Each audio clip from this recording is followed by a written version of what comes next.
नमस्कार मित्रांनो, मे महिना संपायला आलाय तरीही महिलांच्या खात्यात लाडक्या बहीण योजनेचा हप्ता जमा झालेला नाही. त्यामुळे अनेक महिलांच्या मनात आता संभ्रम निर्माण झालेला आहे.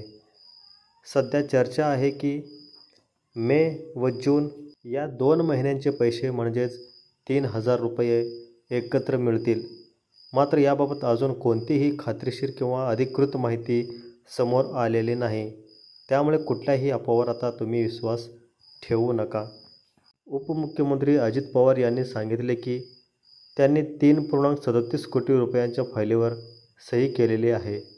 त्यामुळे लवकरच महिलांना पैसे मिळतील अशी आशा त्यांनी व्यक्त केलेली आहे. म्हणजेच महिलांच्या खात्यात पैसे येण्याचा मार्ग मोकळा झालेला आहे. तरीही या योजनेअंतर्गत याआधी प्रत्येक महिन्याच्या शेवटच्या आठवड्यात 1,500 रुपये खात्यात जमा होत होते. पण यावेळी मे महिना संपत आला तरीही पैसे आलेले नाहीत. त्यामुळे महिला चिंतेत आहेत.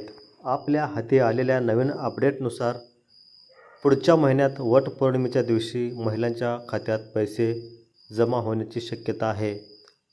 होणार असले तरी सरकारकडून याची अधिकृत घोषणा केलेली नाही. पुढील अपडेटसाठी चॅनेलला तुम्ही भेट देत राहा. सबस्क्राईब करायला मात्र विसरू नका मित्रांनो. धन्यवाद.